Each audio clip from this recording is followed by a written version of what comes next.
I want to dig into some of your research that spans not just recent years at U.com, but also years before that, because you've been producing machine learning research for over a decade at Stanford, at Salesforce, and now U.com.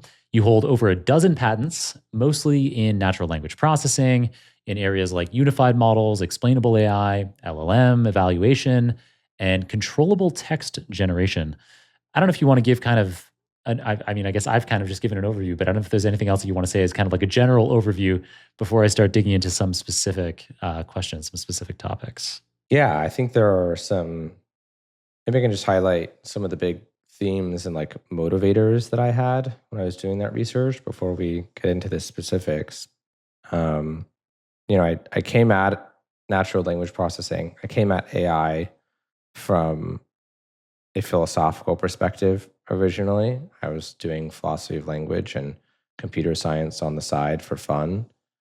I was interested in meaning and in the academic world and analytic philosophy. A lot of those questions of meaning become questions of language. But I felt like there was I was running into a dead end, at least, with armchair philosophy. And so I wanted to use computers to study language, and really I wanted to use computers to study meaning. Like, what is this thing that we're doing when we make stuff mean things? And I don't just mean in the kind of what I call like the logical positivist philosophical way, like true and false and things like that. But like, I don't know, like this can be a meaningful conversation. Maybe to someone listening out there, this is a meaningful thing for them to listen to, and it's not just about the content and the semantics, but it's something more than that. And so I was always looking for that in my research, whether it was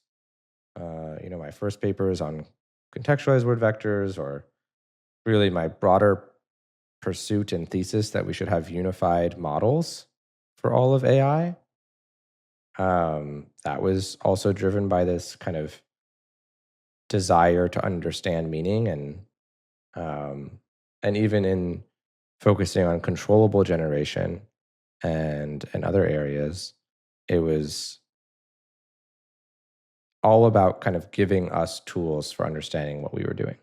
Maybe I'll pause there. You can. Yeah, let's dig into the unified models that you just mentioned there, because that's actually incidentally the next topic that I had lined up. So on your website, you describe pioneering unified AI systems for NLP, for natural language processing. Tell us more about that. What does that mean? I mean, in my mind, when I hear about that, it makes me think of how, as LLMs say now, have been scaling, we end up discovering that they can end up doing this kind of modeling of the world, having a world model. So, for example, when OpenAI's Sora generates video, it seems to encode within its model parameters somehow an understanding of how physics works, to allow, if a ball is moving through the footage in Sora, that it kind of continues, at the same speed and the same trajectory, or that, if it's moving downward, its trajectory should increase, its speed should increase, that kind of thing. And so when I think of a unified model, I think of kind of, this LLM scaling, maybe involving more and more modalities, being able to all of a sudden handle any kind of intelligence task, any kind of cognitive task. That's what comes to mind for me. I don't know if that's kind of what you're talking about when you talk about unified AI systems. Yeah, I think that is in the right direction, if not exactly what I'm talking about. I when I was starting out in research, and when I like walked over to the computer science department, I was looking for someone who was working on language. I found my current co-founder, Richard, who was doing his PhD, and he was working on deep learning for natural language processing in his dissertation. But at the time, I've known him for a long time, because I used to run, in 2016, I started running this deep learning study group in New York. Oh, great. And we would decide together what coursework to follow. And we started off with a deep learning textbook, but then we'd kind of covered the basics. And so we wanted to kind of get to the cutting edge. So we first went through Andre Karpathy's course with Fei-Fei Li, the kind of general deep learning course, which has a lot of machine vision applications. And then the next thing that we did was Christopher Manning and Richard Socher's deep learning for NLP course. Well, there you go. So that's exactly the material that I was encountering for the first time in 2013 when I met Richard. And a lot of the core hypotheses that were being explored there, like this idea of words meaning kind of being associated with their contexts in which they're used. Or I think I'm going to butcher the quote, but there's this guy named Firth, and he says something like, "You shall know the meaning of a word by the company it keeps." Yeah, exactly. I think it's originally Wittgenstein.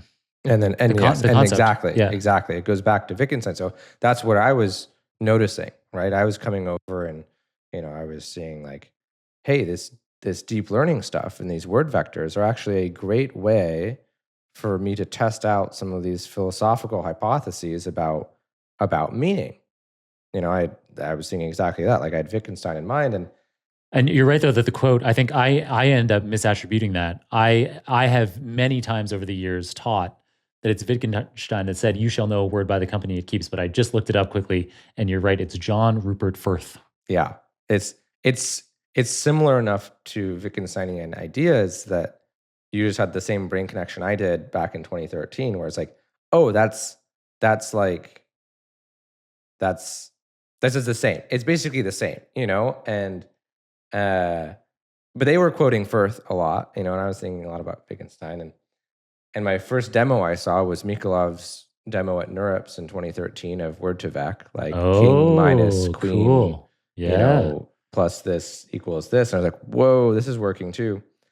We should be able to do that quickly here on air. So like king minus man plus woman equals queen. Yeah, that's right. That's right. That's what it was.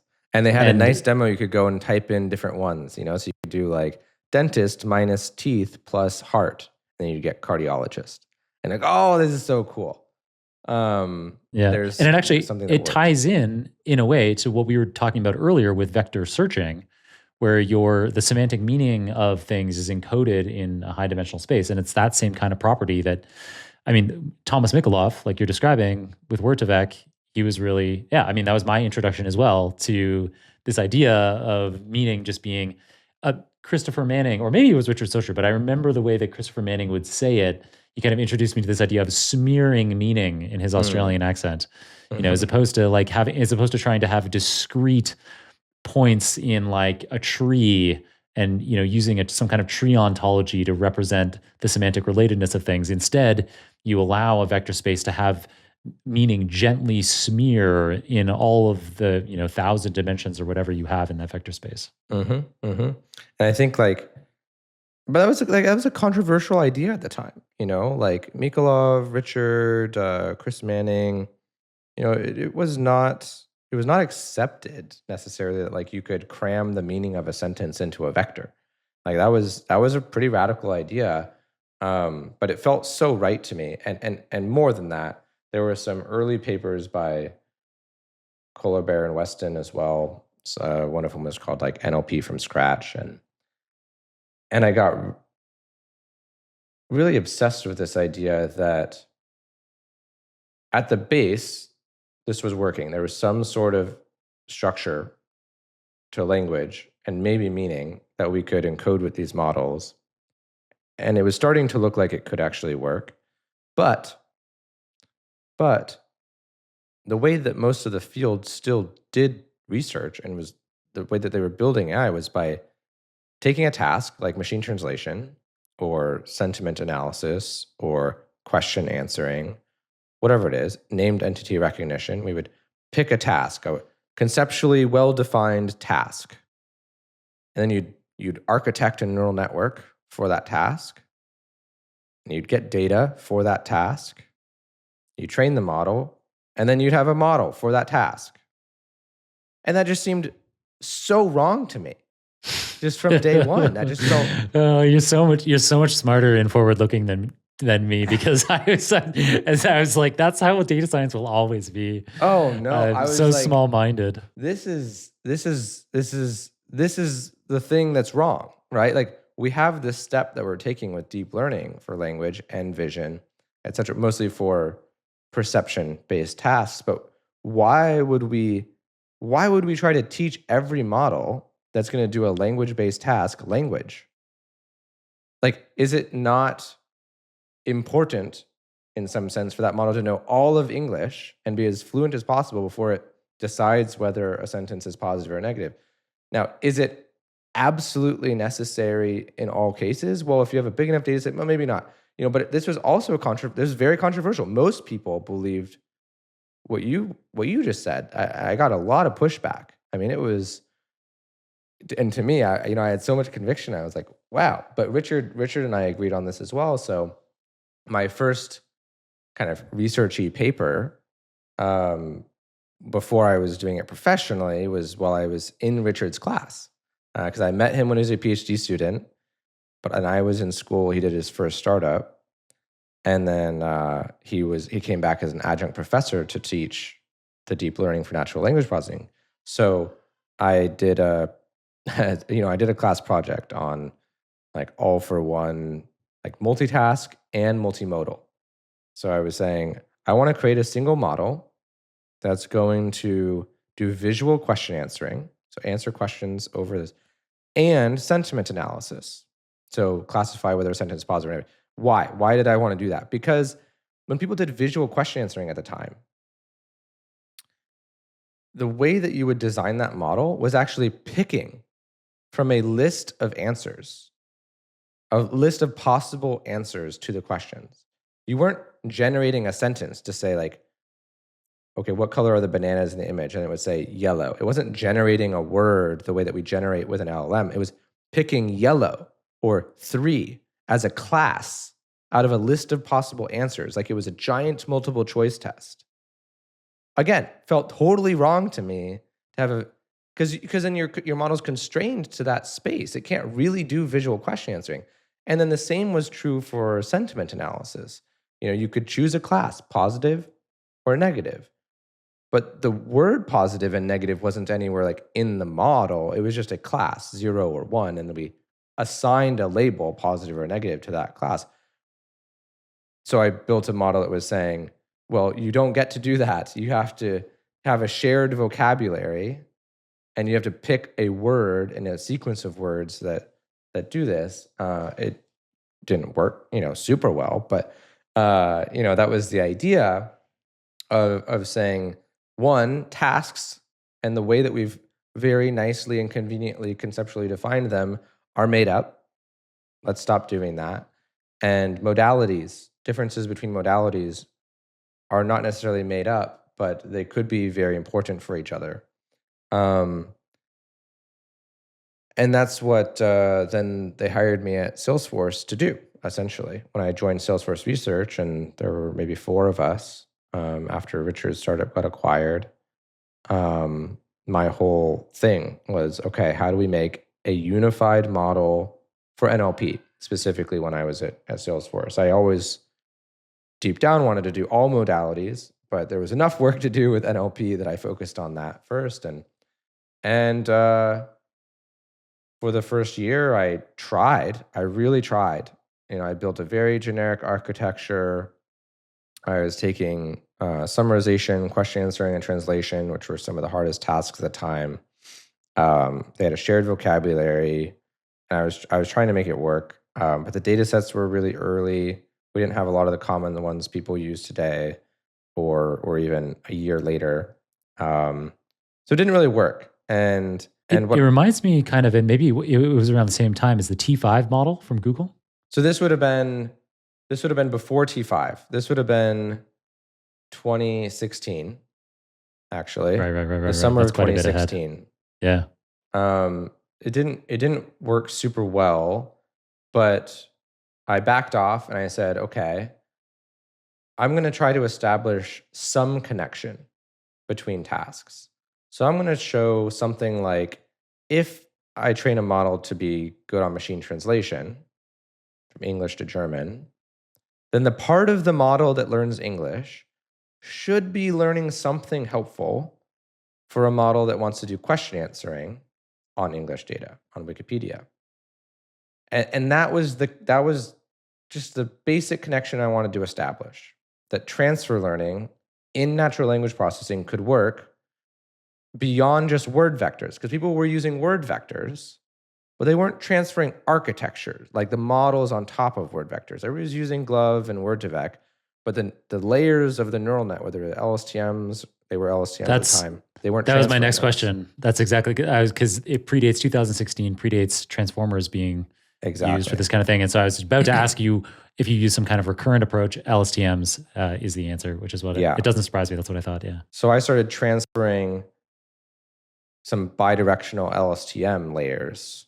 So you'd start with Word2Vec or GloVe, then you would train these bi-LSTM layers for a task like translation or summarization or whatever, and then you transfer that and show that you do better on the second task if you learned the first task, which was, again, for some people it was like, that's counterintuitive. Why would that help? But to me, it just felt so right that like, well, you're just learning more of the statistics of English from one task like translation, where we had a lot of data, relatively speaking, versus QA. So you'll do better. And that was my first paper where the accidental insight, well, there are two accidental insights that were very important for me when I was doing that research. One was the hypothesis itself, which originally I set out to say unified models. And then I backed off to transfer learning and found, context. It's all about context. Word vectors are about context. Now these contextualized word vectors are about incorporating more context. And if you want to think about cross-modality training, that's extra context. And then for years after, it was obvious to me that we needed to get really, really large context windows because you need to have longer context. So for a long time, I worked on really long context windows. It was also clear to me that like just GPU memory was super important because then I could fit more into context. So like a lot of these things just became natural implications of this idea of context. And then the second idea, which will be really relevant to your transformer question, was I messed up an experiment. I accidentally ran an experiment for this translation model where I trained it for translating English sentences into German sentences, but I accidentally made the word vectors on the English side completely random and untrainable. So they couldn't change. They were just nonsense. But the German word vectors could change and the layers on top could change. But those word vectors that are supposed to encode semantics and smear meaning across, random. And the model did just well. It just as well as without it. It was fine. So what's going on there? Well, I started thinking, well, that's odd. I've been looking for meaning. I kind of thought there was some meaning in these word vectors. But what's actually happening is my encoder and my decoder, through this attention mechanism, are just aligning these symbols. They're aligning these word vectors so that I can do the translation problem. And so as long as some of them get to move, they can move around so that this random set is aligned and the problem can still be solved. So the translation problem was really about alignment of symbols and not meaning. It wasn't translating meaning, which was disappointing for me philosophically because I was like, damn, there's like no meaning anywhere in any of this. And very interesting because then I got obsessed with this idea that could I get rid of the recurrence? And the language I used to use was, I just need the alignment. It's just an alignment problem. And so when the transformer paper came out, because we were trying to get rid of this recurrence for a long time, because it was very slow. It didn't really make sense for GPUs. It was bad.